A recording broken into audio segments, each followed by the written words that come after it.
about how hard you hit. It's about how hard you can get hit and keep moving forward. To infinity and beyond! Some people without brains do an awful lot of talking, don't they? It's classified. You talking to me? I could tell you, but then I'd have to kill you. I can't lie! Expecto Patronum! Entertainment X. You never know what you're going to get. This episode, I get to sit down with Peter Flynn, a very accomplished director here in New York City. Peter and I discuss his views on life and on the business of theater. We talk about pitfalls of performers. We talk about human nature and what he's learned through from that through directing. Much like Eric Woodall's episode, this is a wonderfully insightful conversation that has a lot of great takeaways for myself and I'm sure many others. So enjoy this episode and keep on keeping on. We are back, and today with me is Peter Flynn. Peter, thank you for letting me come over and talk to you for an hour. Sure. Thank you for coming over. Yeah, of course. I opened my book here with all the questions. I opened it to a random page this morning, and a quote popped up on the page there, and it said, "Life is a full contact sport." And I feel like that epitomizes you. And I say that because when you were my professor at Stella Adler, your succinctness, your specificity, your to the point, your no runaround, it was incredibly inspiring. And it affected me not only within the art of performing, but in my own life. So we're going to talk about that. We're going to talk about so much more. First, though, I want to take it back to growing up for you. Curious. Hobbies. What hobbies were you a part of? Did you partake in as a child? Sure. I was a horseback rider starting at 9 years old. Did you grow up on a... No, I grew up in the suburbs of New York. I was in New Jersey. And instead of enrolling me in Boy Scouts, my parents enrolled me in something no longer in existence called the Junior Essex Troop of Cavalry. And it was run by the American Legion. And it was for young men ages 9 to 18. And you did three things. You rode and took care of horses. You marched and drilled Army regulation marches. And you learned how to shoot .22 caliber rifles.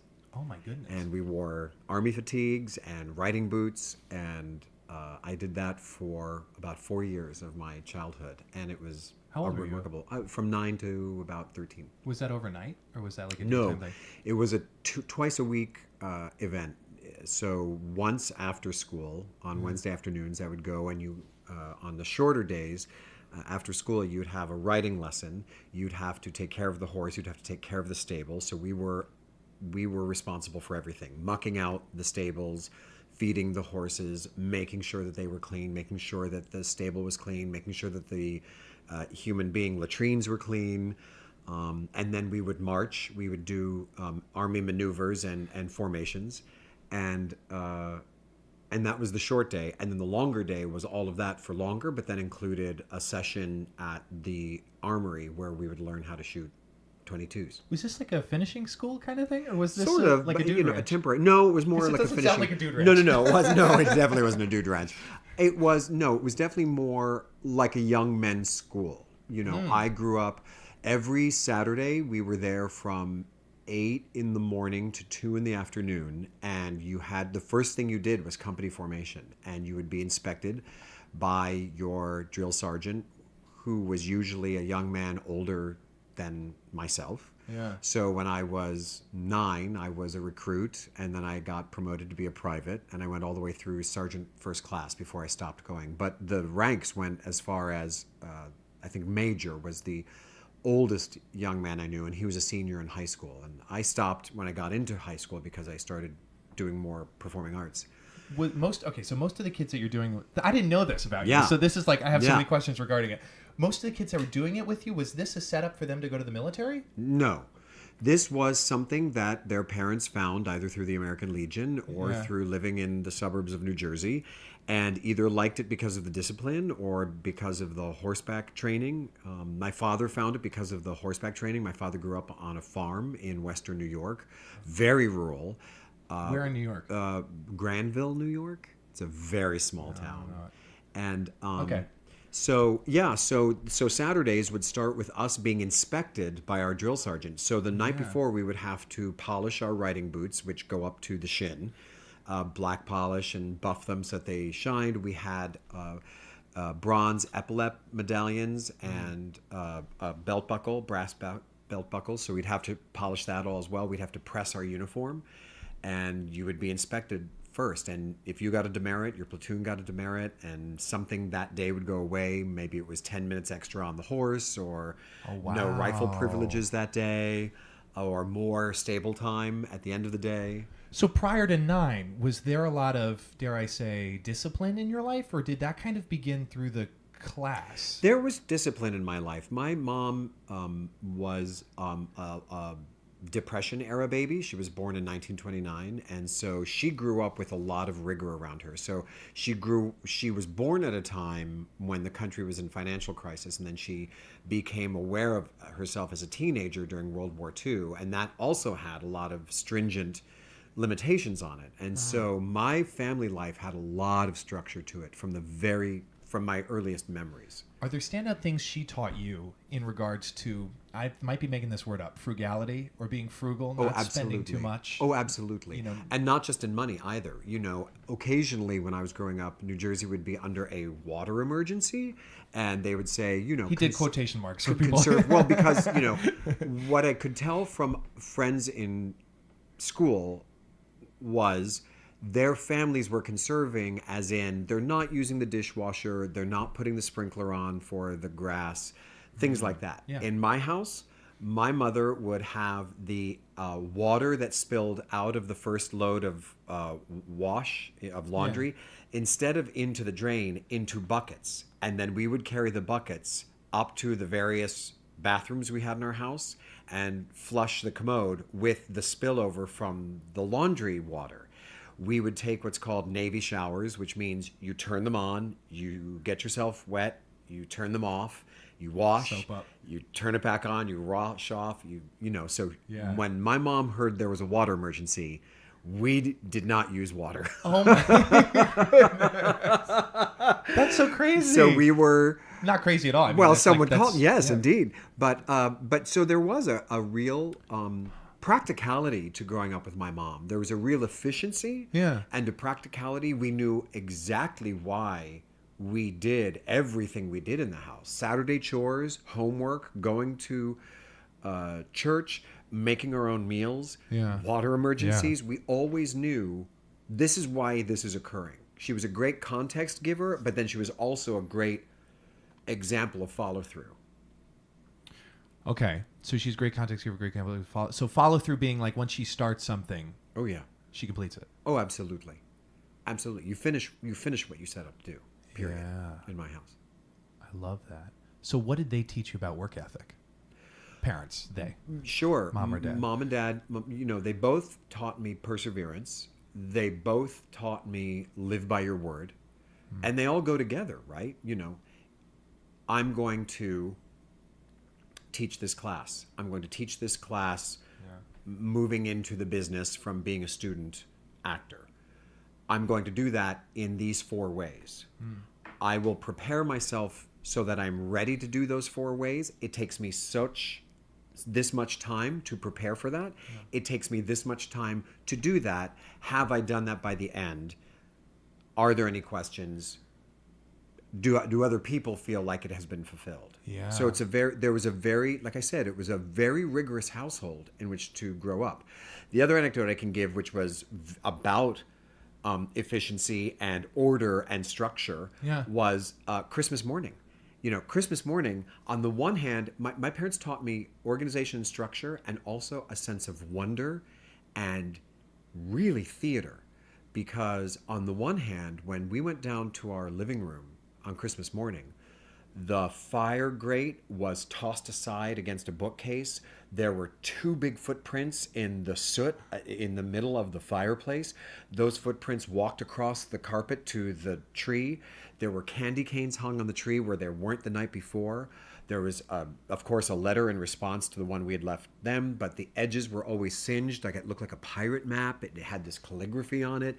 There was no... I'm getting goosebumps over this. Right, there was now. no question that Santa had visited our house. The experience of him in the room was palpable. So that was wonder and theater. Now, on the flip side, when we all woke up Christmas morning, we all had to take showers. We all had to get dressed. My sister and I sat on the landing while my parents finished getting dressed. We would look through the banister to see what was down there. Couldn't go down. We would go down after we were all dressed and showered. We would open our stockings, which of course had the quotidian, like the new toothbrush. Yeah. An orange. Oh, I got the same thing. Batteries. Yeah. Things Things too you impressive. need. Exactly. You'd finish that. Yeah. We'd walk past the tree with all the presents into the dining room where we would make breakfast, eat breakfast, clean the dishes for breakfast, and then go back to open a present. Why that order? That was the way we did. That was just Christmas morning. Do you believe discipline equals freedom? I don't believe in absolutes in any part of my life. And so I believe there are traits and tools of discipline that are opportune for broader thinking and more opportunity in doing. That's taken me a second to think about there. Okay. I think I understand what you're saying. I think there are ways to use discipline, whether it is physical discipline in training yourself or disciplining a community like a caste or a family, that when given context and specificity, and this is why we are focusing this rigorously in this limited amount of time or behavior or activity, that we realize there's an opportunity at the end of it, which is a terrific show or a magical day. So you can imagine the frustration, my sister and I, to bring it back to Christmas, you know, like waiting for our parents to get dressed, finishing just the stockings, then going to have breakfast, doing the breakfast dishes, then going back to open a present one at a time. So my father would hand them out. Now, what did that discipline give us? A whole day of Christmas. Oh, yeah. Because you can imagine we didn't open our first Christmas gift till about 10:30, 11 o'clock in the morning. And when we finished opening our presents, just as we wanted to dig into one, which was sort of fun, it was time to go to our bigger family to have Christmas there. And we had more presents there sometimes. And, so that discipline gave us a whole day of Christmas. I noticed that in hindsight. Wow. Right? Yeah. So sure, discipline can lead to freedom. How is it doing that? And does everybody get that? Yeah. And to what degree? Right. It's different per person what degree they need to. So I understand your question. I'm a simpleton from Long Island, New York, so That it takes makes me sense. a second. Yeah. That makes sense Okay, to me. great. It resonates with me. Cool. Okay. I love the theatrics that you described on Christmas morning. So I want to talk about one more second, then I promise we'll get into entertainment. Oh, no, this is all entertainment. What did believing do for you? It always pointed to a world larger than myself. There was something beyond me, what I could see, what I could think, what I could even anticipate going on outside of myself. Yeah. It stimulated my understanding that there were things beyond my ken, things beyond my perspective that were possibly in existence and always going on around me. And that gave me the hunger to understand more about my world. I love that answer because I was thinking about this the other day and believing in those, growing up as a child, believing in the Tooth Fairy, believing in the Easter Bunny, believing in Santa, believing in all that. And I was like, what did that do for me? It's that sense of wonder, that sense of like, there, just because you can't see it doesn't mean it isn't there. That's right. Kind of thing. That's right. Oh, I love that. Okay, let's get into shows. I want to talk about first show for you that you were a part of in, what was it? Where was it? Sure. I was in go? 4th grade, Okay. and I played Charlie Brown in You're a Good Man, Charlie Brown. Oh, great. Yeah. Was there auditions? There was it, weren't like a- actually. No, it's theater kept through my life has always been presented to me as, would you like to do this? And so the sense of invitation around theater keeps me grateful and exhilarated to do it more. Yeah. So what I mean about that is I didn't know that there was a musical going on until my parents said, your music teacher called. They're going to be doing a play. It's actually a play with music based on the Charlie Brown comic strip. They're interested in you playing Charlie Brown. Would you like to try it? And I said, sure. And so I guess our first rehearsal was a quasi audition. I'm sure they would not have kept me or my friends in the roles we played if we were tanking, you know. Yeah. But that's what it was. It was an invitation of, does this interest you? Would you like to do it more? Yeah. And I said, sure. And it was great. It was natural and simple and process. And process became my perpetual stimulant. 4th grade. How old is that? 9 years So old. that's when you were doing the horse. Yeah. The horse kid. Yeah, at the same time. So yeah, that's so interesting to me because having a combination of discipline within the arts, I think, is so you can achieve so much. It's so interesting how much absolutely. you can create. Yes. In a short amount of time with discipline in the Yes, arts, because yes. time and art don't exactly. Yes. They don't go together. That is true. Well, yes. They do, that's but true. yeah. And I say that in relation to like a rehearsal process. You can the clock will just fly off the wall and how fast it goes. Did you have any mentors growing up? I did. There was a priest at my church. He was very young. His name was Charlie Farrell. And I loved his perspective because he broke down belief in a daily structure. Meaning, yes, there was God, and yes, there was the big Catholic Church, and a lot of stuff that to this day I still don't understand. But then there was, how are you today? What are you doing to be aware of others? Does it occur to you to help others? How do you feel at the end of your day? And those principles got instilled by this very simple, charismatic man. Wow. How are you? How's everybody around you? Any inclination to help that? Yeah. How are you doing at the end of the day? Yeah. He also introduced the arts to me past theater. He took a class of us to the cloisters to hear a string quartet play. And so it was a marriage of, here are all of these religious relics and pieces of art, the unicorn tapestries, etc. And then this... It's beautiful if anyone goes. It's remarkable. Top of the island. Yeah, Manhattan Island. and it is the top of Manhattan in so many ways.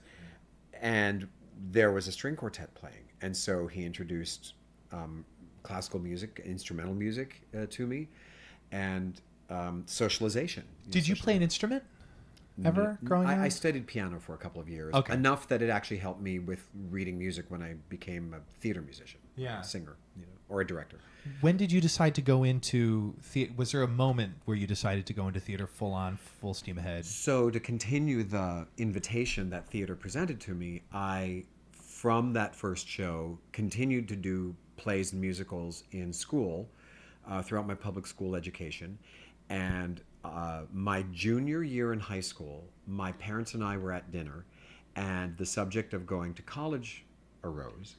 And they said, where do you think you'd like to go, and what do you think you'd like to do? And I said, because everyone around me, including those with whom I was rehearsing and performing, were going into journalism or law, I said, rather doggedly, well, journalism or law, probably something like that. And I'll never forget it. My parents looked at each other and very quietly then turned to me and said, that's interesting. We just thought you'd be interested in pursuing theater.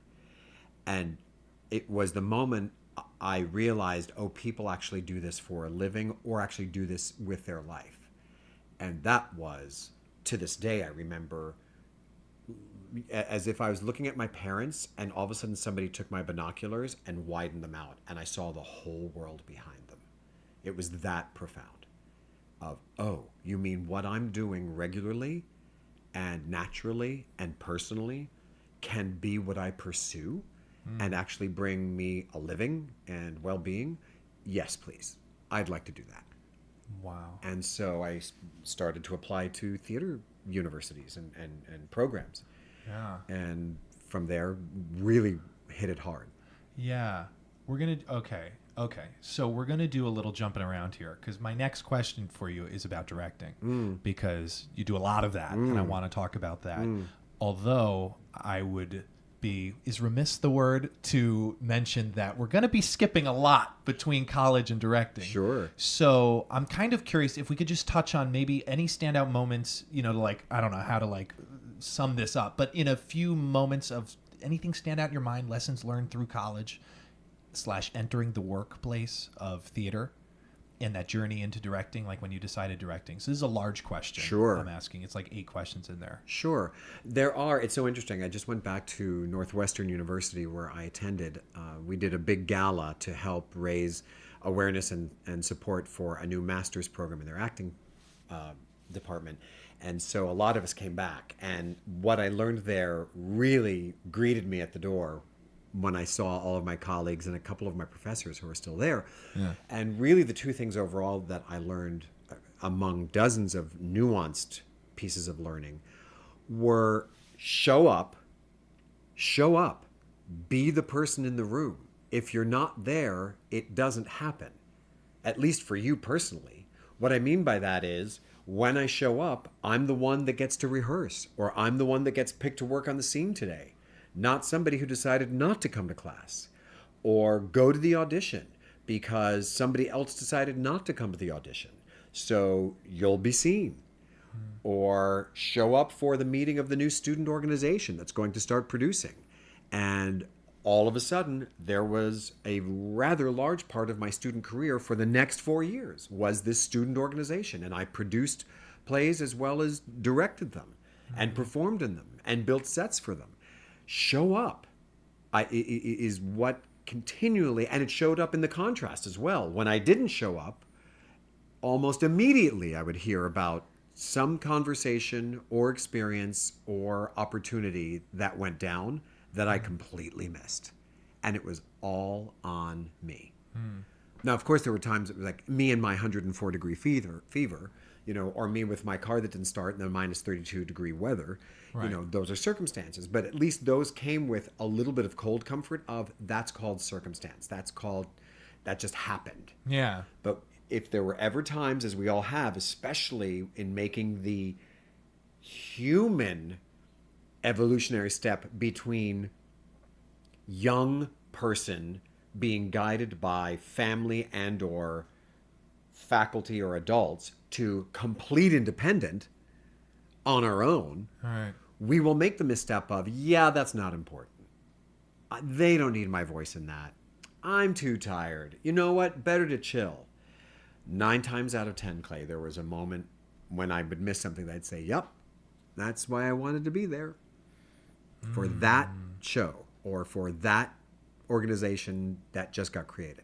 Did that happen? Was that cultivated over the first year? Or is this something right away? Perpetually. Oh, no. It took, I would say at many least... Many missed chances. Yeah. I would say many missed chances and many chosen chances, if you will. Yeah. So at least through the first half of school, unconsciously, and then very consciously in the rest of school. Yeah.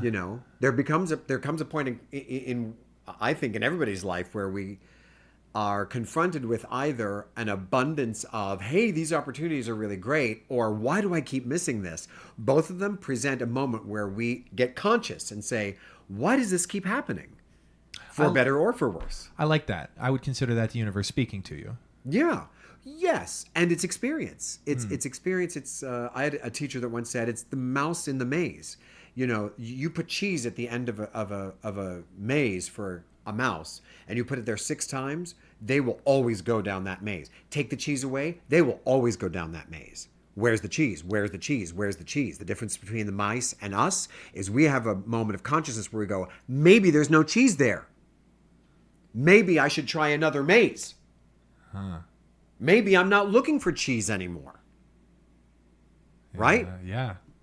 It is a moment of consciousness that make the we either choice. get to use or not. But we all get presented with moments of consciousness as simple as, why does this keep happening? In a good way or a bad way. That's a moment of consciousness. But we have to be conscious enough to go, aha. If I'm asking that question, then I am begging to know more. And usually to shift. Does that make sense? That makes complete sense. Why does this keep happening? Are you asking that rhetorically, or are you actually hearing that question? So you can say, well, I usually peter out around 4 or 5 p.m. Thursday and Fridays. I get tired. Okay, let's break that down, even anthropologically. Well, Thursday and Fridays are the biggest course load. Of course you tire out. But they also have the greatest opportunity that night because those are 2 student organizations I really want to attend. So I can pick one. I can do both. Maybe I grab a nap. Maybe I get some more food. Maybe I reschedule some of my classes. You know, like once you get conscious with why does this keep happening, you now have tools with which you can choose differently. Yeah. Well, what I'm hearing is breaking patterns. Yes. Breaking the, what, because we go through life with so many patterns. There's so many patterns. We have a Yes. pattern. We wake up, we do this, we do that, Yes. we do that. But you have the choice to break that. Absolutely. You can break out of it up, break out of it going down, whichever way you want to go. So this is very interesting to me. Yes. Because the consciousness of Yes. realizing, oh, there's a reason why I'm not completing this task. Yes. Why? Yes. And it's simple as a why. Yes. And following through on that why. Why? Well, I'm tired. Okay. Why? Well, big day those 2 days in the example I just used. Yeah. Okay. Why? Lots of coursework. Okay. Can that shift? No. Is there a moment before I want to go to this next thing where I can either rest, rejuvenate, or eat? Sure. Here and here. Oh, I'm not doing that. A colleague of mine who is in casting gives a great example of an actor who was coming in for auditions, nailing it, then wasn't there, and then about a year later came back and was nailing it again. And she said, "Where'd you go? You're terrific." And he said, "I was not nailing auditions. And I didn't know why. And it really took me down and it shook me to my core. And when I was able to evaluate and stand still and realize what it was, I was drinking too much coffee in the morning. But I couldn't identify it at first because it came off as anxiety and uncertainty and fear. But then when I broke down my days of why am I feeling like this, I realized, well, my heart's racing and I'm a little scattered. Let me see what I'm doing in the morning while I'm jogging, while I'm eating, while I'm drinking coffee, and I'm drinking coffee, and I'm drinking coffee, and I'm drinking coffee. Oh, maybe it's the coffee. And so I had to get off coffee. So instead of being overwhelmed by apoplexy or anxiety or fear, he did the rigorous task of why does this keep happening? Let me take a look at it really thoroughly and specifically. Oh, it's just this one simple thing. Let me try it. Yes, there's a difference. I feel better. Let me get back to work. Does that make sense? Yes. Yes, I have 2 examples which lead to one question.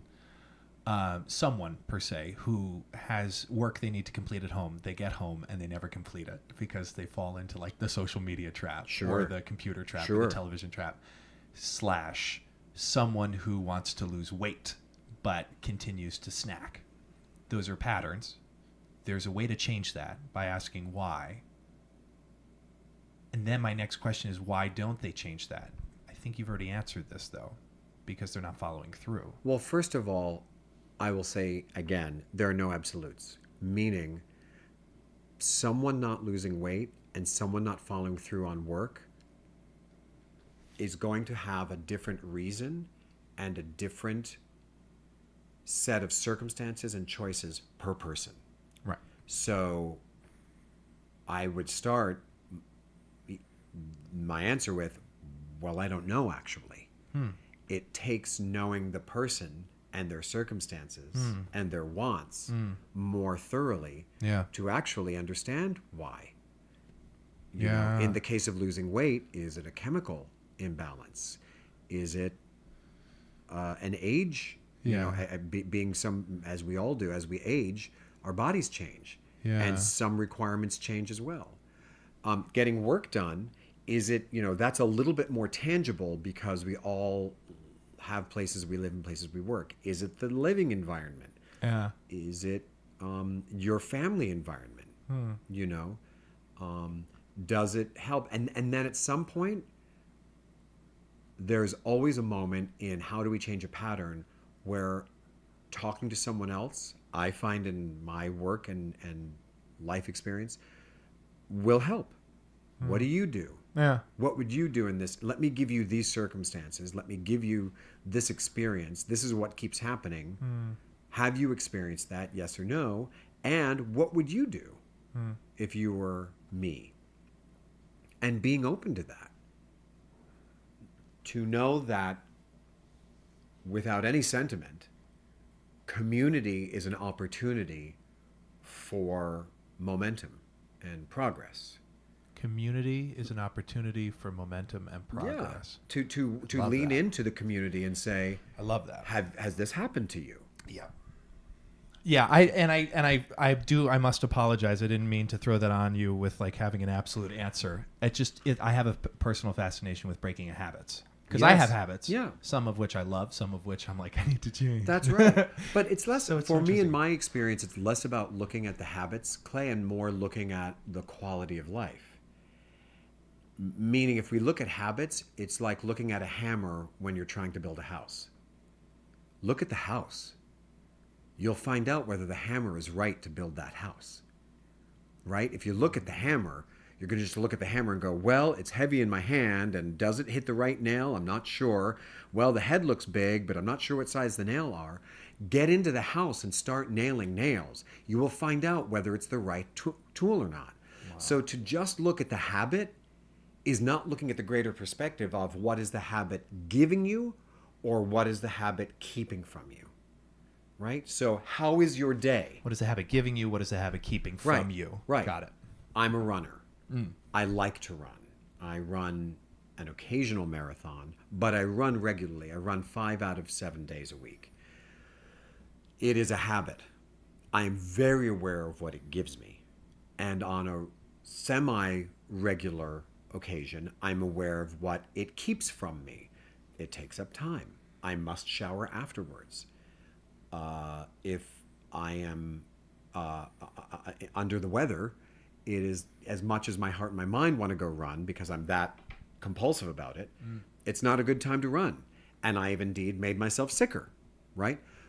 For the Yes. most part, though, the habit gives me clarity of mind, health of body, calm presence in my day. Yeah. So I can look at my day and say, why am I feeling so good? Which, P.S., is under the umbrella of why does this keep happening to me? Calm presence in the room, healthy body, clear mind. Why does this keep happening to me? Oh, partly because I went running this morning. Okay, that's a good habit. Now I am aware of what it is giving me. I am aware of how jogging is building my house. Yeah. Yeah. Right? I love that analogy because you so often hear, look at the bigger picture, look at the bigger picture, look at the larger picture. Look at that. But it's really, honestly, taking a look at the larger picture. Sure. I love that analogy. Yeah, but for what reason, right? You know, that's the other problem with aphorisms and wise sayings is they become valued for their saying alone. Instead of look at the big picture, well, first of all, what is the big picture? Why are you looking at it? For what are you looking? How does the way you are living or looking at it affect what you're looking? Do you know what I mean? I do know what you mean. Right? So instead of like, look at the big picture. Well, that's my career, right? Some people sort of check off the box right there. Well, I've looked at the big picture and I'm talking about my career in New York for the next 10 years. Yeah. Instead of, okay, let's break that down. Yeah. I would hazard anyone, no absolutes, parentheses, I would hazard anyone looking at 10 years is sometimes not as useful as looking at the next 18 months. What is under your control between now? It's May now. What's in your control between now and November of 19? Because it's going to go by like that. Yeah. Right? So what are you looking at in your big picture over which you have, if not control, some impact? That is completely manageable. Okay, I didn't write this down, but you're bringing up a great point that I want to talk about. And I'm going to start it with a quote because there's something that comes to mind. But this is something you talked about at Stella Adler, and I absolutely loved it. So the quote is, you're born to win. But in order to win, you must prepare to win, plan to win, and expect to win. And I say you brought this up at Stella because the idea for many musical theater people, not all, is Broadway. But then you have someone in your class and they don't know what's happening there, who they're like, where they could work there. Or they might not even be giving themselves full-on permission to deserve that goal. Curious if you can expand on that for a second in the themes of giving yourself permission. Yes. I think what you're describing... It's not a full question. I didn't ask you a question. I brought up something, and I'm curious if it resonates totally with you. So I appreciate you rolling with it. Of course. Yeah, of course. Well, it resonates with me in that I think what you're talking about is process, and can we be aware of the process we are in and creating, and is it leading us where we want to go? And what is our definition of winning? Like if winning the race is appearing on Broadway, that's great. And have that desire, have that goal.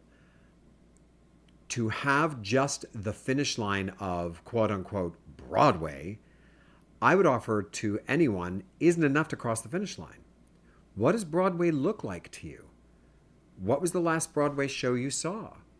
What was the last Broadway audition you went on? What are you reading about people who are working on Broadway? What is it about Broadway that appeals to you so you can know it better and you can call it to you sooner, more often? What I mean by that Great is... answer for me not giving a question. Well, Answer. but it's true because, look, especially in our business, in the entertainment industry and the arts industry, we all deal in something from nothing. Really something from nothing. There is no blueprint for a multi-unit house. There is no algorithm for investment return. There is no, if you take the liver out, your body can't process the cleanliness of your blood, right? Like there is no, this does this. We start with, hey, I have an idea. It's a story about an alternate look at the Wicked Witch of the West, which is the original story that was written, so even in literature, it starts with, I have an idea. Now, right there, that person can either say, here's what the idea is. Let me write it down. Let me put it into my computer. Let me talk about it with someone else. Let me paint it. Let me try it. Let me play it. Let me improv it. Or, that's a great idea. After I have lunch, I'll get back to it. That's a crucial moment. Now, maybe you just finished running or you just finished and you need to eat. You eat. The circumstances. Right, the circumstances. But I would say a majority of times we all have the moment of, hey, in our business, hey, I have an idea. And that pivotal moment of, let me pursue it even for the next 10 to 15 minutes. Or, it's a great idea, glad I had it. I should probably X instead. Right? So that's that's causality right there, right? But if you're really talking about, Broadway, what is it about Broadway that appeals to you? And I will suggest that anyone looking at the goal of Broadway, if you really break down what is appealing about Broadway, you will find attributes and ways of living that extend beyond Broadway. Then you start pursuing those. Then Broadway comes as a byproduct of pursuing a way of life. You're going to make me fall out of this chair. No, because you're so right. What do you think it's going to give you? Right.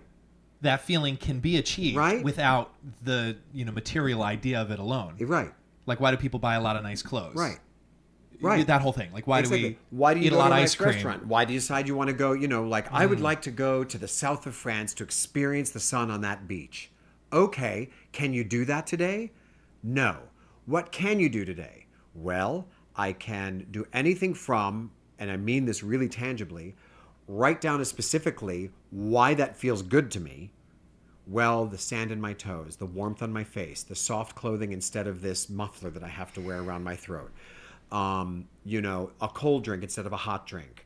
Sunglasses, the smell of suntan oil, any of that. All the way to, oh, well, maybe I'll just hit the beach, at Coney or the Jersey Shore, right? And now you are valuing the elements that come along with the south of France. Here's the thing. You're getting fulfillment sooner, but you're also drawing what you want ultimately to you sooner because you are looking for the quality of the experience instead of the brand of the experience. Oh, I could scream. This is so great because humans can think. We're like the only species on Earth that can think a thought and become angry. Think a thought, become happy. Think a thought, become aroused. Whatever. You can think that. You don't even have to. A human doesn't even have to experience something. They can literally just think it. And once you have that feeling already without actually getting the, like, I already am, someone on the surface say, like, I want to be rich. Well, you already are. What is that to you? Right. And as a result, other things will line up. Well, yes. So I would say it's two things, Clay, actually. I think it's the thinking of the thought. Right. So consideration is really what sets us apart and is a very special gift we have, which is our consciousness, our ability to consider. Because not being another species, I don't know if dogs or horses or tigers or kangaroos think. They have a brain that gets them to food and gets them to each other, but past thought and impulse, we have consideration. Well, what is this? I think that's what I meant. Well, why is this? Well, Yeah. How is this, right? Yeah. So we have consideration, which is one thing, and that is, like you said, it's a very, and you're so smart to say it. It's a valued gift we have. But the second thing I'd say is we have the consciousness to do. So sure, you can conjure the experience for which you are looking, but you also have the capacity to do something toward the experience you literally, tangibly want to have. Do you Right want now. sun on your face? Well, as of today, this day you and I are having, go outside. It is a sunny day. Be conscious of that experience. Well, I'm 4 blocks away from a public beach on the Hudson River. I'm going to start there. And already I'm changing my day based on what I want. Is it the south of France? No. But it is literally one step closer to the experience the south of France brings because I looked for it within my ability and within my circumstance. So just get closer. So where Broadway is concerned, what do you like about Broadway? Which shows in the current season do you like? Why do you like them? Is it because you like to dance that way? Is it because your voice sits in that place of the song that you enjoy? Is it because you like the relationship of the dialogue of that? Great. Have you been to Drama Bookstore to pick up that script and try it out loud? Have you gone to Broadway Dance Center and tried out one of their classes where someone from Broadway is always teaching? Right now. Right, exactly. Right now. Have you found a voice teacher, whether it's in your learning institution or on your own, that can help you feel what it's like to manifest that song in your voice? What are you doing to A, satisfy the want and also prepare yourself for the goal? They happen hand in hand. Yeah. That's going to bed more fulfilled and closer. Yeah. I don't. Good. I don't know what to say to that. Except that we really should continue on our journey here of this conversation. Wow. Wow. I'm leaving it there. Okay. Changing gears. Special moments at special events. I read that you've directed a bunch of galas and special events. I'm curious. Have you had any interesting conversations at the bar after a performance at a special event? Run into anyone in particular anything that stands out in mind? Sure. Special events are indeed well named because they are moments usually built around helping an organization. And so everyone there, celebrities, actors, performers who are in the ensemble, designers, directors, writers if there's one attached, we are all there to make sure the evening goes well so that the organization is better. So already all egos or expectations usually are fundamentally off the table because everyone's been asked there anyway or volunteered. So there's a foundation of generosity and hope for goodwill, right? Yes. So the conversations around that are really special, usually not at the bar afterwards, and usually more while we're in rehearsal, while someone's standing still to say, Ms. Jessie Norman, will you stand right there for a moment? We're just going to light you. And me standing next to her and saying, first of all, thank you for being here. And do you need anything right now? That act of both service and communication then opens up, oh, I'm fine, thank you. How do you know this organization?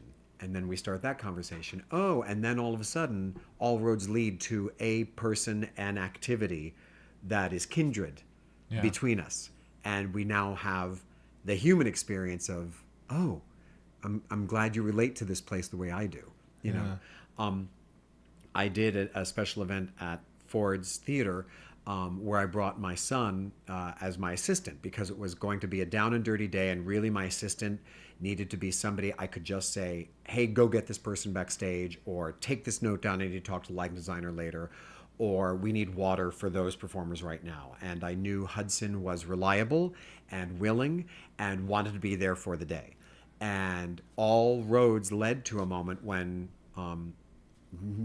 General Colin Powell needed to be brought on stage, and no one was around because we were all trying to handle something. And I said to Hudson, would you find General Powell for me, please? Oh my God. And so Hudson came walking out on stage with General Colin Powell, who then started reading the teleprompter, and it was the narrative that was before him that was meant for a woman. And so he just started reading it and knew he was reading the wrong teleprompter, and we all busted out laughing. And he said, well, I can read this if you want me to, but I don't think it fits me as well.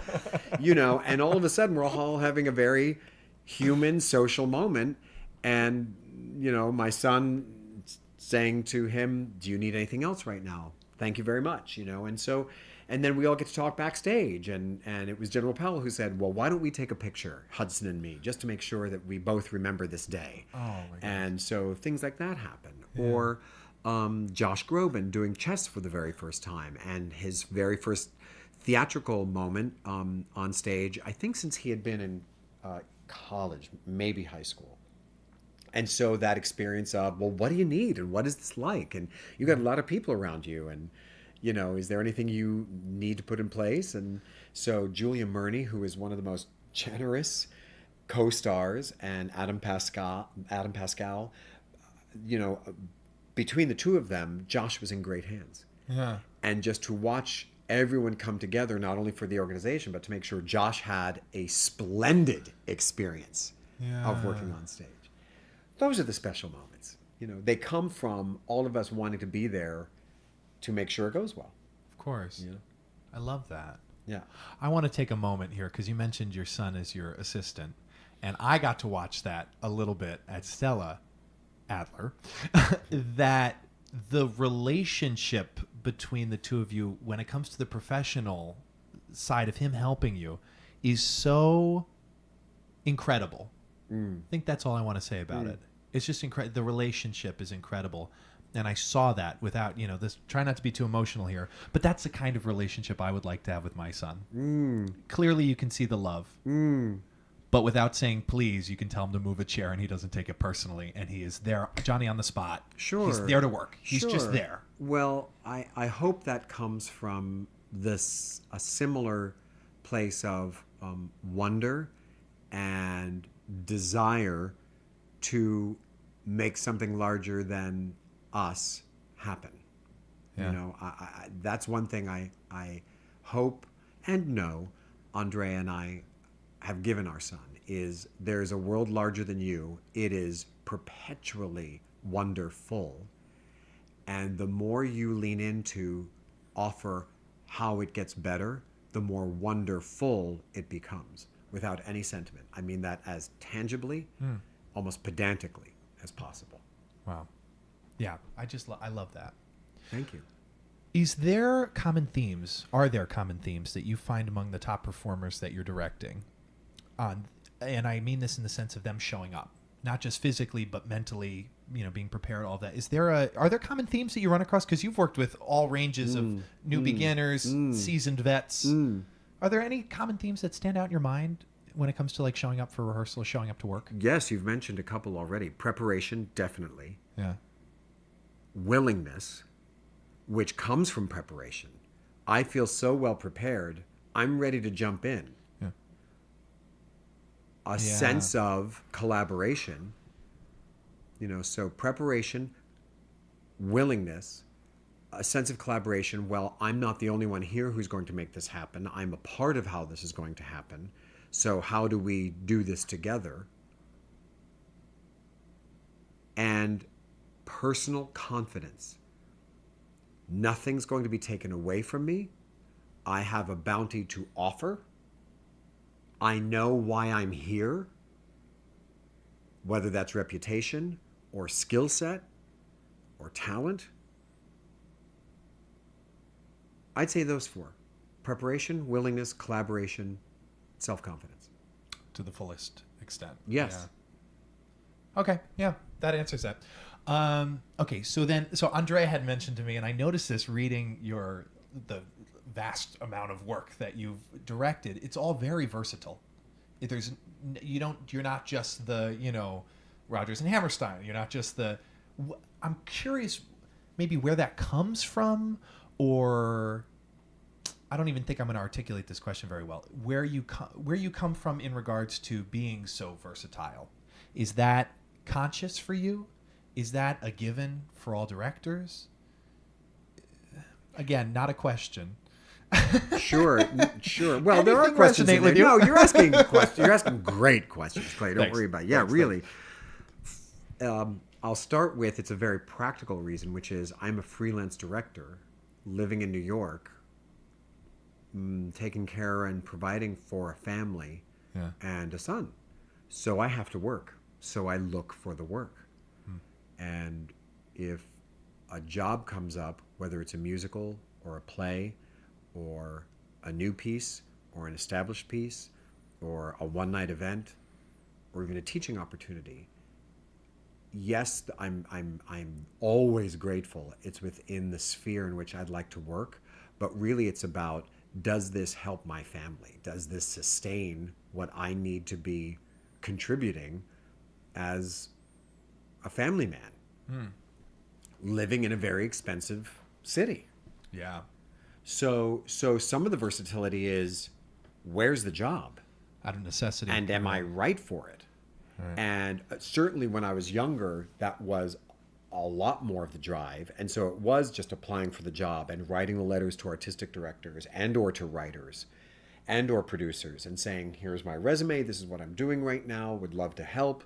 Sounds like a great opportunity, like your theater, doing all of my Indeed preparation and research so I can send a genuinely specific letter about my genuine enthusiasm about working on it. And so from there, yes, now I do have a career that spans all the different types of theater that you've described. Right.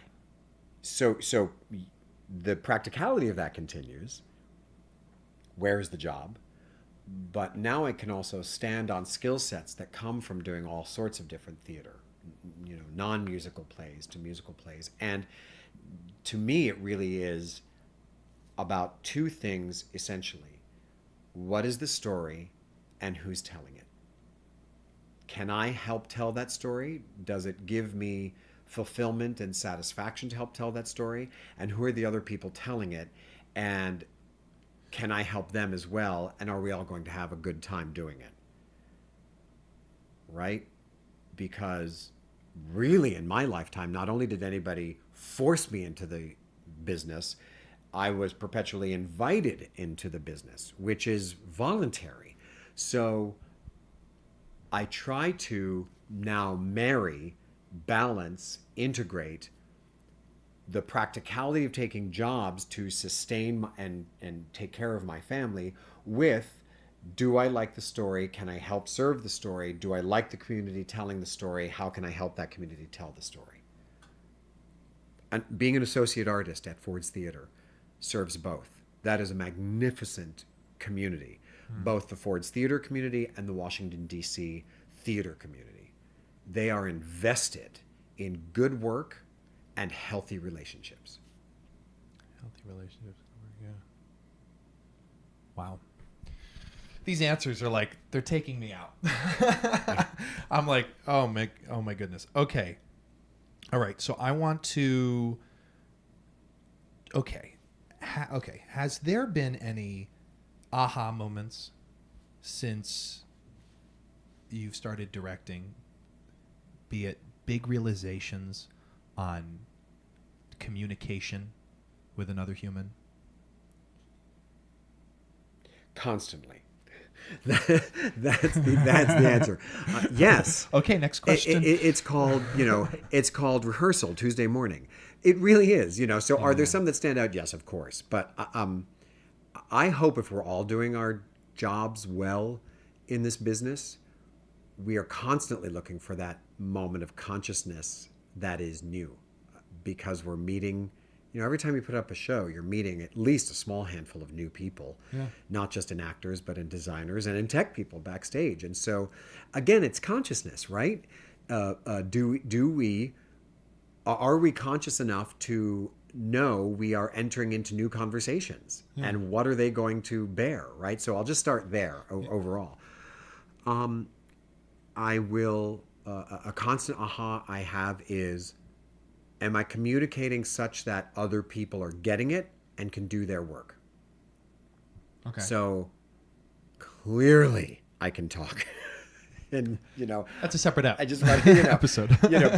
But so really Okay. when I'm directing and teaching is is what I'm saying clear and useful so that someone else can do their work. I'm not going to be getting up on stage doing the show. I'm not going to ultimately be doing the coursework. So I'm glad if I can provide stimulation. I'm glad if I can provide inspiration. I'm even happier if I am witness to the work for those people shoring up and being clearer, stronger, more useful for them. So I see that. My constant aha moment is, does that make sense? Yeah. Is that useful to you? I do, yeah. And so that is a constant aha moment. Another constant aha moment really, really, really is, it is all process. It is all process. I think it was an interview with Anne Bogart, I think in American theater, this was years ago now, where she said, and I'm paraphrasing, there is that moment when an actor standing in the middle of the rehearsal room will ask a question, and I have the time between when I put my hands on the table to stand up and walk across the room to look them in the eye to find the answer. And sometimes that answer is, I don't know. But it just gave me such comfort to know, because directing is a very solitary experience sometimes. We don't That's a word. always, we don't always have the opportunity to sit in each other's rehearsal, and so it just brought me such comfort to know, right, it is all process, and we all come with questions, and we all come with insecurities, and we all come with, is this going to be a good day of rehearsal? How am I going to impact that? Did I bring everything that I wanted to? Just like actors do with, did I warm up enough? Did I learn my lines? Oh my gosh, what are they going to think of me when I'm doing this scene? Well, we all do that, I think. And so what calms that down for me is, well, today is just part of the larger process. So what do we need to get done? What's on the schedule? What would make us feel good about going home tonight and having dinner and feeling like, yeah, we got that done today. But it's part of a larger process. That is a constant epiphany. Even on the one-offs, even, doing this big Northwestern thing, we were on a built stage in a stadium that was, first of all, new. It hadn't been used as a stadium yet. And in fact, the day of the show, the power went out for 3 hours in the morning. And we had this was a thing that was being shot for video, and Stephen Colbert was hosting, and Anna Gasteyer and Heather Headley and Richard Kind and Tony Roberts, like star after star. And we're just going to get there that day and put it all together. And the power's out in the morning. Oh my goodness. You know, but even on those one-offs, we're Yeah. all there like, is this going to happen? Can we do it? Am I right for it? Did I bring what I needed to? And even in those moments as director, I have to stand and go, it's all process. We're just going to keep figuring it out until the show's over. Yeah. We're going to keep figuring out how we do this until we're all saying goodnight. Oh my god. And believe it or not, My hands that are getting sweaty perspective. just Well, hearing right, that. exactly. But Whoa. that perspective at least opens up options. Yeah. You know, when the producer and I both have the moment of, oh my gosh, we've put 2 video packages back to back. We should break that up. So we're going to move this musical moment in between them, which impacts the actors and the performers that are doing it, as well as the light cues, as well as the camera angles. But let's make sure everybody has that, and then we can go forward and get that done. Right. At the best, that's exhilarating. At the least, it's clarifying. Right? Because we're all getting on the same page. But it comes from, well, it's process, right? Nothing set in stone. Again, no absolutes. None. Yeah. Yeah. What has directing taught you about listening? To do it more. Next question. That's a great answer. To do it more. I don't think you can ever do it too much. Yeah, we're going to leave that. Okay, and I don't usually ask these, but I'm so curious to ask you, is there, if any, and the answer can be no, a challenge in directing a musical? Time. Time. Just time. You can always use more time. Yeah, and that's really, I guess, applicable to anything you're directing, not even just a musical. Sure, but musicals have the most moving parts Yeah. because there are composers, lyricists, actors who have to learn the music and lyrics as well as their lines, musical directors who are going to inform how that's done, arrangers, orchestrators who are going to inform how the music underneath a certain scene plays and for how long, and has that synced up with the playwright. Time. Dances, choreographers, Yeah. right? Oh, yeah. So time. Yeah. Yeah. And buy-in, meaning, do we all buy this is a world in which people walk down the street and sing? And have we established that such that we're all going to get on board with that and stay on board until curtain call? Yeah. Yeah. How do we enroll ourselves and the audience into this world has music? Yeah. And sometimes it's demonstrative, like Spring Awakening and the microphones, and sometimes it's subtle, like Sondheim, Yeah. of this thought is big and I need to explore it more, and there is the music and the light change, and now I have the space and the height in which to explore this more, and I have brought you along with me. That's very special. Yeah, it is. Yeah. I want to transition here. Oh, my goodness. So, little tidbit. We've been going for an hour. Okay. Great. Thank you for having me. Yes. Good night. Okay. I'm a little over halfway done. Should we continue on our way here, or we can hop over to... Whatever you want. Great. So I want to talk a second. Great. Great. I want to talk a second about theater as a business. I learned a lot about that from you at Stella Adler. So we're going to transition here maybe from directing a little bit to more teaching at Stella Adler, particularly in the classroom. Points that you like to stress. Pitfalls of actors.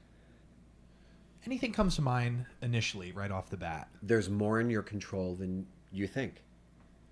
What do you mean by that? Well, you're running a business. You say you're an actor in the theater. Yeah. Do you know what that means? Have you trained properly for it? Do you know, when I teach at Stella Adler, one of the backbones of our class is you're in the business of self, which means inherently you need to know 2 things, the business and yourself. And both things change with regularity. So talk about no absolutes. Where did you learn to ask such honest questions? From not asking honest questions throughout my career, especially early on. Because that's a great trait. You know, from observation, what works and what doesn't. You know, I've been very, very fortunate, and I'm very grateful to have worked with several smart, generous craftspeople in our business. And so I get to ask them questions. I get to fall on my face in front of them and with them, and I get to learn from their effectiveness. Yeah. We all do. It goes back to where we first started. Are we conscious when we are having those experiences? Yeah. You know, so first thing, as a business person in theater specifically, are you conscious of the business you are doing while you're in rehearsal? How do you use your lunch? How do you use your breaks? How do you use the meet and greet in how you introduce yourself? Does that have to be always on your mind? No, but if you're just starting, why not? Right? Mm-hmm. It's just, I will say this. I remember the first time I got into the first car I bought on my very own. It was used, but it was new to me. I was so conscious of how I drove that car for the first 3 months, how I parked it, how fast I was going, how I had to turn it at intersections, where all the light switches were, where the blinkers were, where the wipers were. Was I using too much of the wiper fluid to clean the windshield? I mean, I was really conscious of how I'm driving this car because it's my car. Yeah. And I invested money in it, and I'm not going to get in an accident, and I'm going to conserve on gas, and I'm going to make sure it stays clean. I like the way it looks. I feel cool in it, and there's plenty of room for my family. Boy, was I conscious about that car the first 3 months. Yeah. Some of that consciousness stayed until I sold it, which was I liked keeping it clean. I liked keeping good tires on it, right? Like that, those things stayed conscious in me. Did I relax about how fast I was going? Well, of course I did. But that was because I was confident in whom I was as a driver behind the wheel, right? So the metaphor continues to, are you new in this business? Are you trying it out while you're in rehearsals? Even if you get out of school and go right into a Broadway show, whom are you being? That people can say, oh, that's Peter. Right. He's the guy that X in rehearsal. You're going to be one of three things. You're either going to be, oh, Peter, right, that great guy. He's so great because he loves to run scenes, or, you know, he's funny but super concentrated, or boy, does he know a lot about, you know, the history of American theater, or whatever that ignites them about you. Yeah. Or Peter, oy. Well, I sort of stay away from Peter, and here's why. Right? Or, I think sometimes worse, Peter who? I can't remember. You're talking about Peter, but I don't remember him from that rehearsal. Right? Yeah. So whom are you being around the work that you've just gotten? Yeah. Because so many times, and this comes from personal experience, we feel like we've grabbed the brass ring with every job. And indeed we have, because we're freelancers, we got that job. Congratulations, and well done. But now, as a freelance worker, as an entrepreneur running your business, you are constantly doing two things at the same time. You are working at the job you just acquired while you work to get the next job. And sometimes they go together very well. Sometimes that's called doing good work, so that the director or the artistic director or a fellow actor or the writer says, this is great. This is fun. This is good. You're terrific. Let's do it again. Right? Yeah. But be conscious of that. What are you bringing to the table in your conversation, in your identity, in your prep work? Right? Yeah. So how are you being conscious as a workman, as a work person in our business? Yeah, you're bringing up, I mean, this has been an hour of great points. You're bringing up some great points right now in regards to the work ethic and the self you bring to, like, even the meet and greet, because it all matters to a degree. I think there's an interesting point in there that some may think, well, you know, how real am I being if I'm always thinking about all these things and how I shake hands and hugs and what kind of hugs do I do? You know, that whole thing. Because you'll feel good. That's how you'll know it's being the real you. I'll take it back to running again, because for me, running is life. I'm beginning to Right? realize that. You know, it really is. Like, you know, I can try running different ways that people recommend. I can try running in different shoes. I can try different paths. At a certain point, it's going to sync up, and I'm going to say, yeah, this is how I run. And how I get there is by rigorously, consciously saying, these shoes work, these don't. This path is really fun. It keeps me engaged. I'm enrolled. I keep wanting to run farther. This one doesn't. It's really sort of quotidian and you know, pedantic. And so I'm just going to, you know, I'd stop running at a certain point.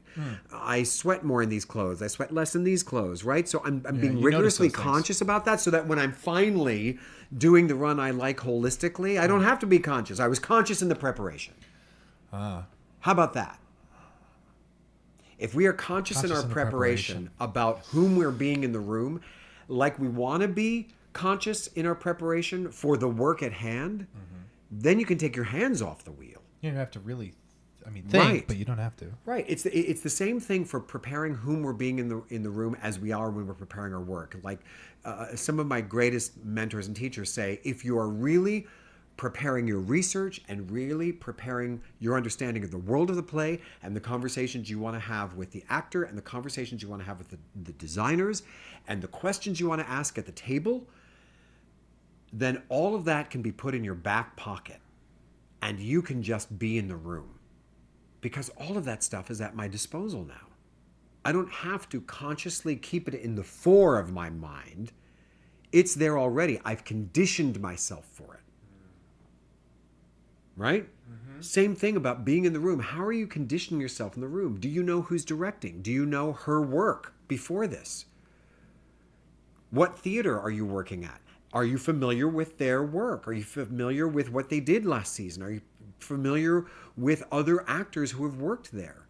How are you conditioning yourself for the experience you're going to have around rehearsal? Now you can be free to be yourself. You don't have to be hyper conscious, because if you're asking all of those questions or trying to monitor while you're doing it, you're being inauthentic. And to be very clear, I'm not looking for inauthenticity. I'm looking for authenticity. And that comes with preparation and willingness Yeah. and a sense of collaboration. Yeah. There's a lot of mic drop moments you're doing right now, and I love it. I absolutely love it. Thank you. Yes. Yes. What has directing taught you about leadership? It's about, really without any sentiment, I mean, it is about service and it is about the bigger picture. Okay. How can I help? And what are we all working on that is larger than any of us? That's key. Yeah. How have you dealt with rejection? Constantly. How am I dealing with it? How have I? How am I? How do I? Because we all do, you know. Yeah. When I was in the brief period that I was an actor on Broadway, I'll never forget this. I walked in. I was in the Broadway production of Scarlet Pimpernel. It's where I made my Broadway debut, and it was an abundance of good fortune.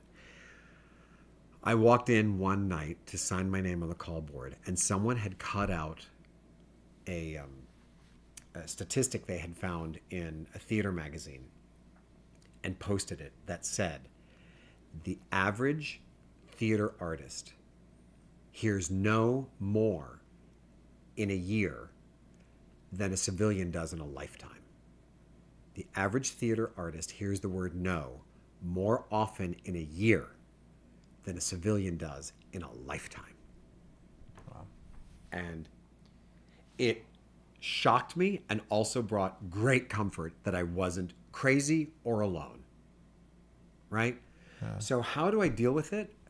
I allow myself the experience of disappointment and or surprise and or upset, because that's natural.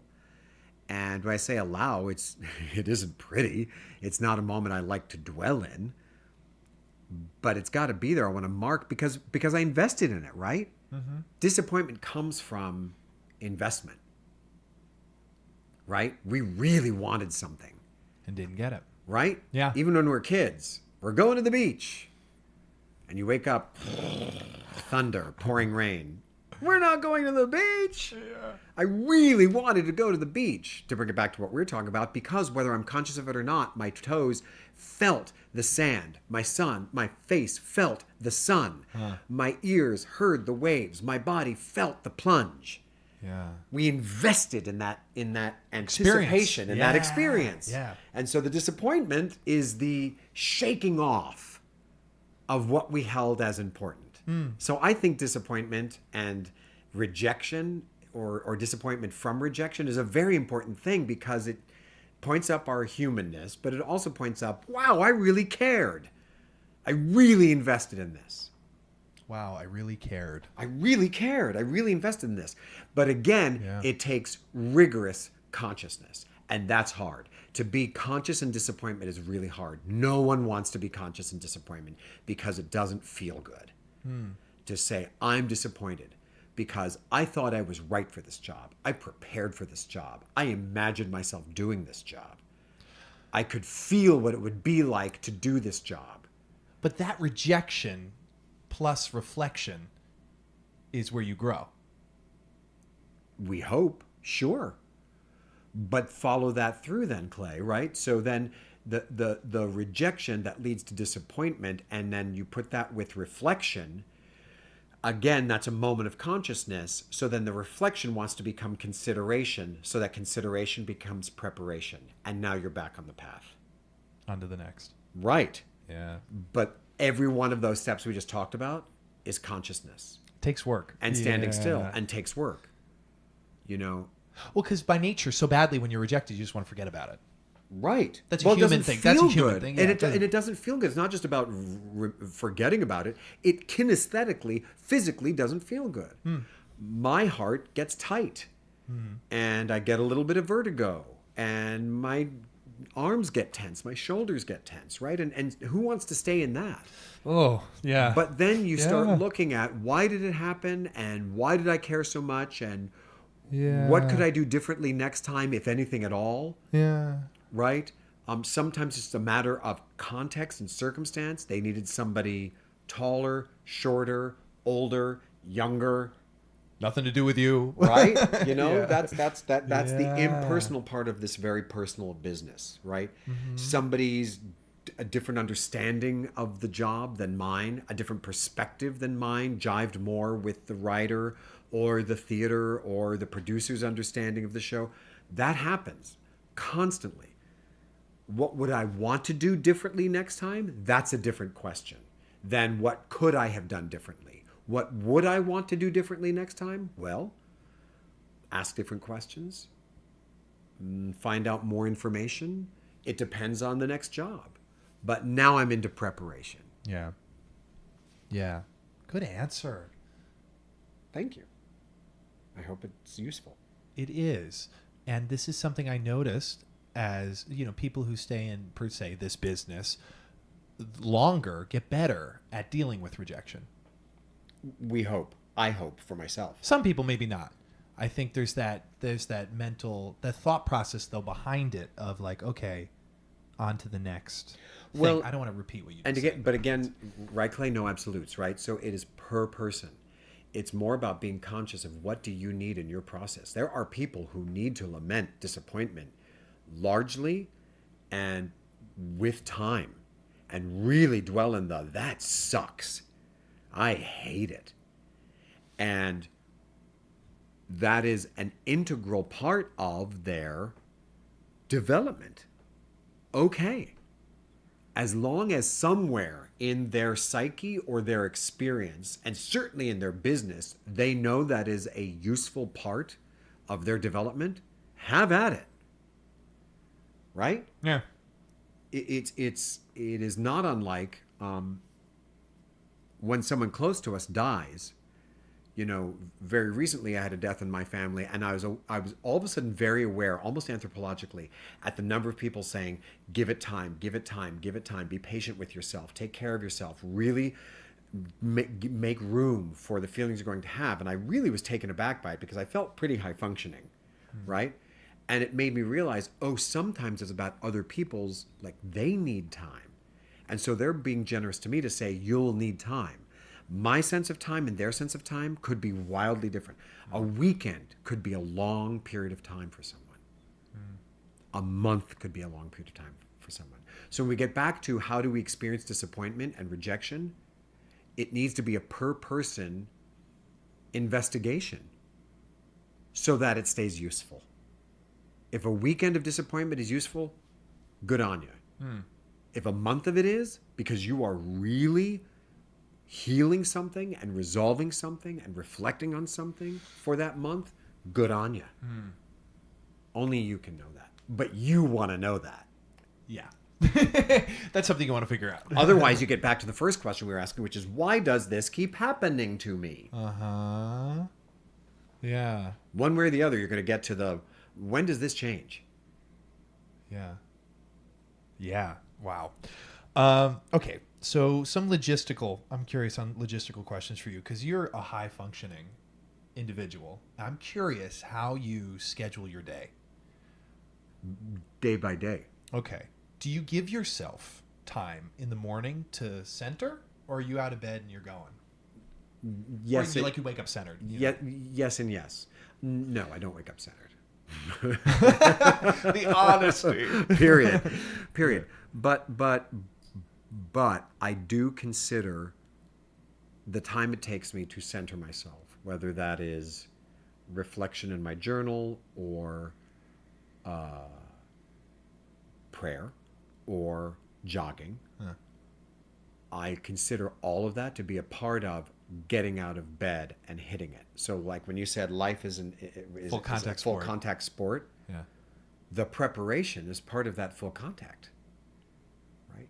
It The is. conversation you and I are having is integral to how I quote unquote started my day. So why separate that? Why not let the start of my day, however it occurs, even if it's consciously, I'm in my journal, I'm going for a run, be a part of how I'm quote unquote hitting it? Why separate it from the juice and the vitality it's going to give the rest of the day? Yeah. You know what I mean? I do. No, I do. So I guess I it's do. just, for me, it's less of a category and more of an integration. And I don't, for lack of a better phrase, I don't treat the start of my day with kid gloves. Like I must have this time of reflection or meditation. I will plan on it happening, but I also know it is integral to me hitting the day full tilt. And so if the journaling and the jogging and the praying interface with the making the lunch for my son and getting him to school and answering an email that I know needed to be answered last night, but I didn't get to it, I will very consciously say those things can happen either while or around what is called preparing for the day. I see that. I see what you mean. Funny side note, I woke up this morning to my alarm, and it, for the first time I've never ever thought this before, the alarm went off, and I was like, it was the iPhone alarm. It was one of them, and I was like, the tempo is very fast on that alarm today. And I never experienced that before. I don't know if it's because, you have like 4 different ones, and you just change the time, so you don't really know what sound is going to be on each one. And it went off this morning, and I was like, oh, I just expected something a little slower to wake me up this morning. I had never experienced it before. Sure. And I was like, here we go. I'm doing an up-tempo already. Yeah. I was hoping more of a ballad. Yeah, exactly. Right, And I've never had that thought before on an alarm, Yeah. but it popped in my head Yeah, while you were totally. explaining the integration of your morning. Yeah. Do you write down goals to achieve them? Do you write them in your brain? Like, how do you set a goal and achieve a goal? I think we all write them in our brain. I mean, no absolutes, who knows? But I think as far as writing them in our brain, it's a beautiful phrase, Clay. Yeah. I think we all write them in our brain. Do I write them down? Yes. Now, because goals to me are a part of organizing my day. So, Is that the journal? well, sometimes it's the journal so that I have goals that are right now dreams. So there are those kind of goals. I also have goals of, by the end of the day, I would like this to occur. That's a goal. I would like to be finished with this amount of work in this experience by the time Hudson's home from school. That is a goal. That is a goal, just like I would like to win a Tony Award. Yeah. But really, same thing. Huh. One gets written somewhere with certain descriptives and hope for paths around it, and another has a very logical, linear, visible path toward it. Yeah. They're both goals. Is there an outside-in approach or just an inside approach that you use for yourself when you fall off track to like get back on track with something? Or does Peter Flynn never fall off track? No, I think I think it's less about track for me and more about path. Okay. Because track necessitates precision, and I think in my work and my perspective of our industry, it is more about direction and journey than it is about precision.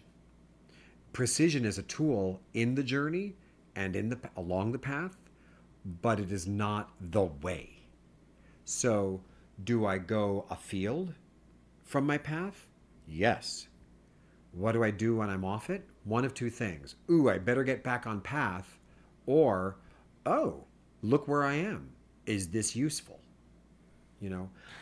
From my parents' training, from the rigor of this happens by this time, polish your boots, carry the water upstairs, wait for us to take our showers before you open your stockings. All of those examples I gave you is a very rigorous, organized structure, right? Yeah. So I have structure in my DNA. I have structure in my core. So I am grateful for that training. For me, it is the reverse that is the challenge. I always know how to get back to my path. Sometimes it is a greater challenge for me to stand still and say, did I get off my path for a useful reason? Did something occur without my consciousness that now, if I apply consciousness, is as useful as finding my way back to the path? Yeah. Does that make sense? That makes complete sense. You have an insane amount of balance, like a seesaw, and I just see on one side precision, and the other side I see path and like no absolutes. And it's like I almost dare I say a theme among high performing individuals. They're great at adjusting the sails on the ship perfectly, and the second the waves take them off course, they readjust. The course is different. The end game is still there, but there's always this like, it's okay. It's a path, not a track. Right. Well, you have a great balance of that. And thank you. I want to mention that. This is what I'm Thank you. Well, and the balance is in the movement, right? So I think you've struck, Clay, a very apt analogy of the seesaw, right? So a seesaw in balance is when it is in motion, which means that all things are at play, not one or the other. It's not sitting. Right, exactly. Somebody's not up in the air and somebody's not down on the ground, or somebody's not, when it's working really well, doing that hopefully accidental thing that happens when we're all young, which is I'm done with the seesaw, I'm getting off, and the other person comes crashing down, and their spine reverberates for the next week, right? That's not when a seesaw is working best. When a seesaw is working best is when it is in motion. That's when it's in balance. We don't ride a seesaw to make sure each of us is standing or sitting stock still in That's the not air. the game. That's not the utility or the enjoyment of the seesaw. The seesaw is I'm going up, I'm going down. You're going up, you're going down. We're helping each other do that, right? So the precision and the focus and the journey and the path both want to be in motion so that each one knows the other is in existence and working. 100%. 100%. If you could do a TED Talk about something that you're not known for, that people don't know that you do or know about, is there anything that comes to mind? Faith. Can we expand on that for a few minutes? Sure. What are your views on it? Faith is believing in something we cannot prove or in which we are not in the presence. And it is essential to my future, that I can, in my core, believe there are things past that which I know. It's vital to my well-being. Some people do that through a religious faith. Some people do that through a personal growth of independent study. But I would be very happy, fortunate, and grateful to spend time researching the human experience of faith and then bringing that to an audience that wants to discuss it more. I agree with that. That faith is very important.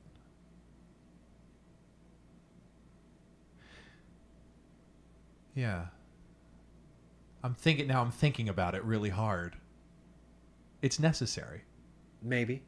For some. For no some. absolutes. Right. Is it? I don't know.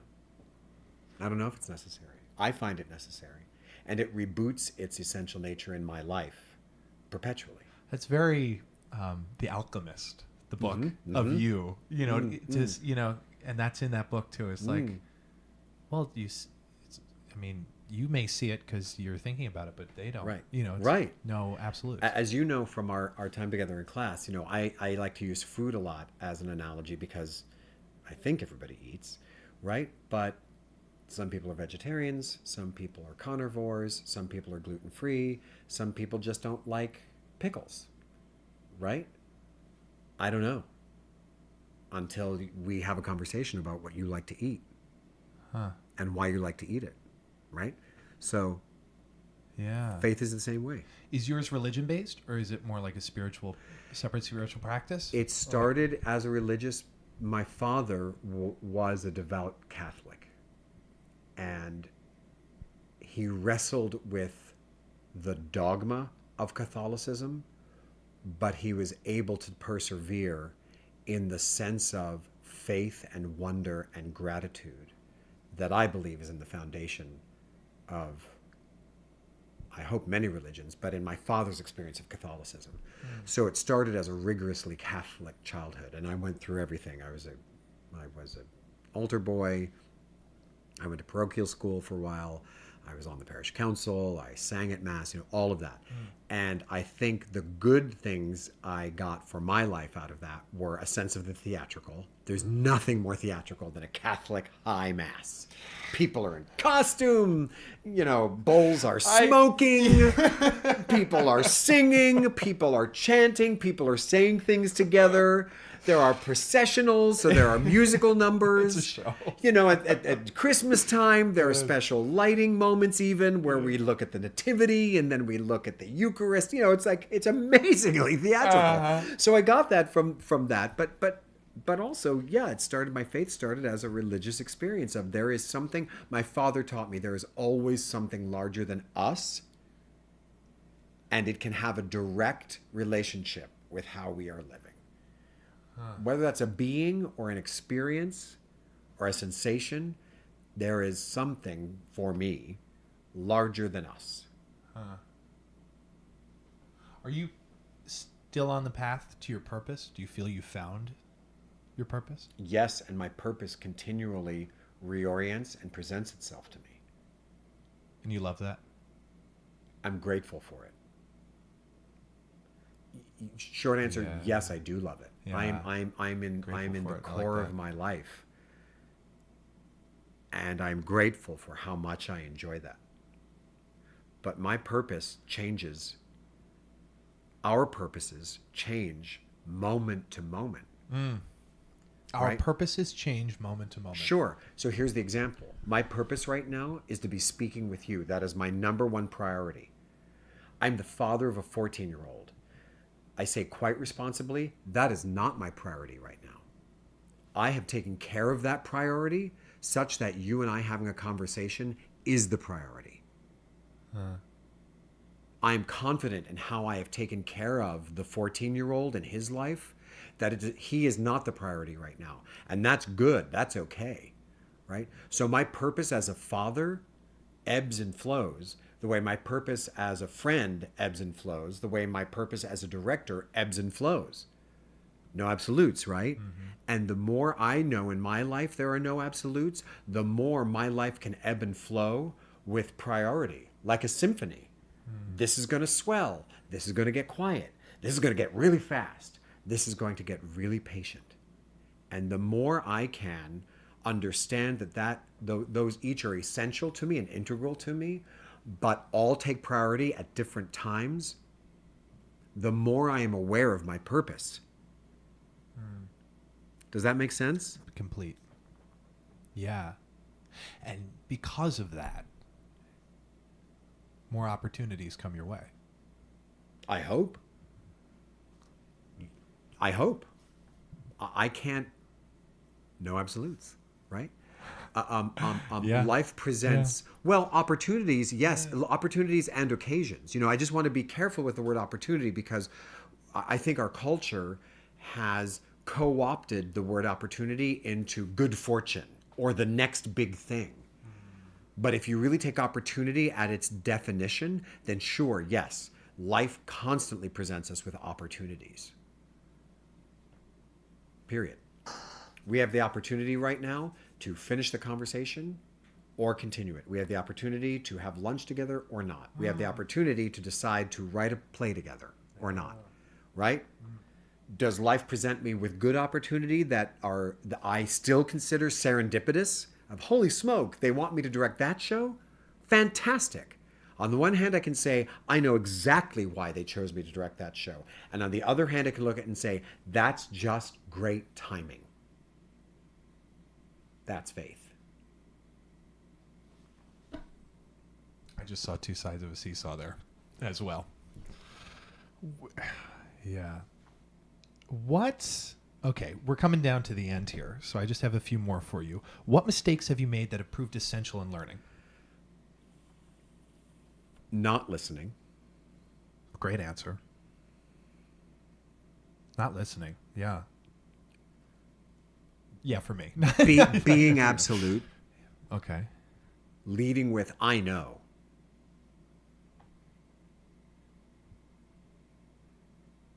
Right? Yeah. And not allowing any flexibility in there.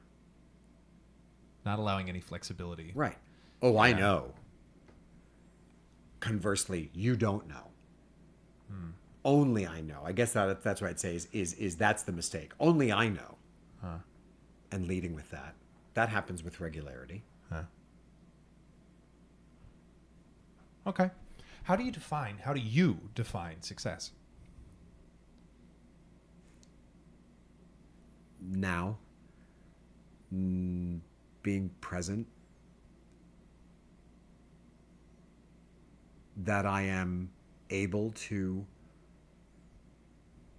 look around my life and know that it is working well. And I mean that without sentiment. How do I define success? Sure, I'm doing what I want to be doing. I am very, very fortunately and very gratefully a working director in theater in the city in which I chose to live with a great family, and I'm a teacher of really stimulating, interesting student actors. That is my success right now. At a certain time, I did not know parenthood would be part of that success. It is now a part of my success. At a certain point, I didn't know teaching was going to be a part of my success. It is now a part of my success. So success, just like the business and ourselves, evolves. It does. Yeah. So right now, it's looking around my life and looking and realizing or being able to be conscious that it's all working. Yeah. What do you believe that others may think is insane? It's not about the money. Yeah, some people would think you're insane about that. Oh, a lot of people in our business. It's not about the money. A follow up on that. Is there any common piece of incorrect advice you hear often? Is there any common piece of incorrect advice? I don't think so, because advice is just someone's perspective. You know what makes it incorrect? If I white knuckled that advice and it's not working for me. I don't think incorrect advice happens in the giving. I think incorrect advice comes in the, well, it must be so I'll do it. Yeah. That's a good answer. I haven't heard that. I haven't heard it like there's just spoken like advice. that before, but that makes complete Yeah, there's just sense. advice. And then we try it on. And if you try it on once and go, whoop, not for me, great. Yeah. That's still good advice because you learned in the contrast. Yeah. Yeah. Was there a period in your life where you felt uncertain? If so, how did you deal with it? Yes, and often. I ask for help. I ask for someone's perspective other than my own.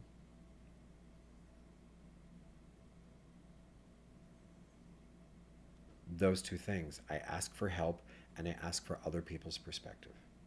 That's what I keep coming back to in considering that question. Is there a text you refer to daily?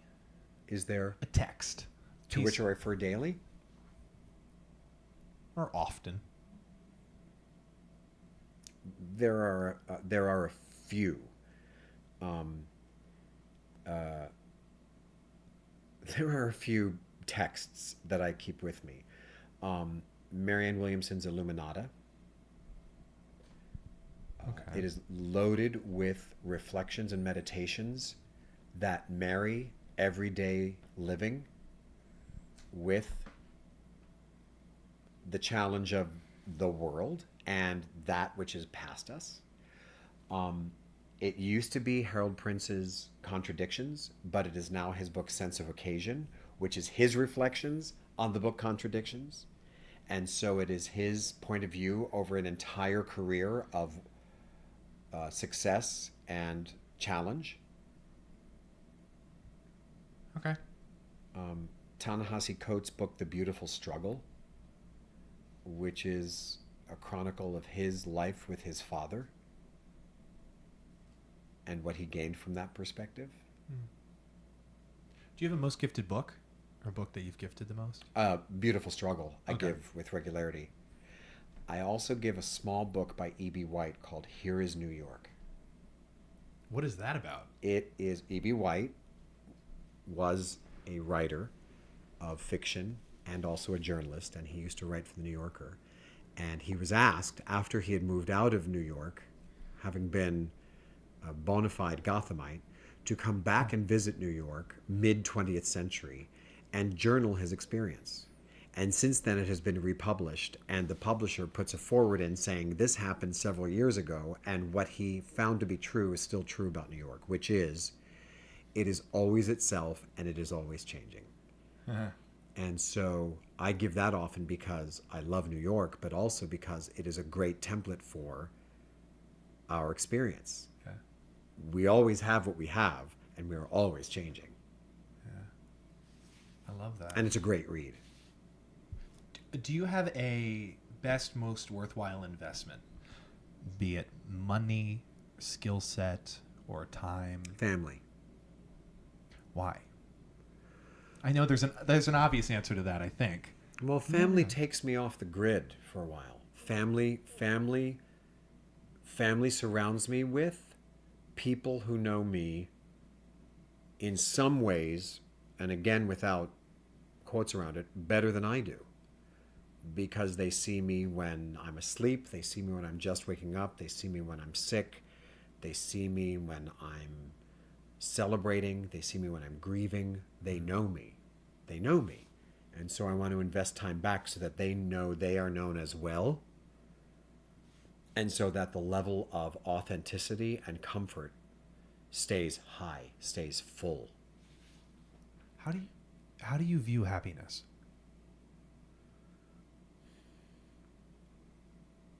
As a part of life.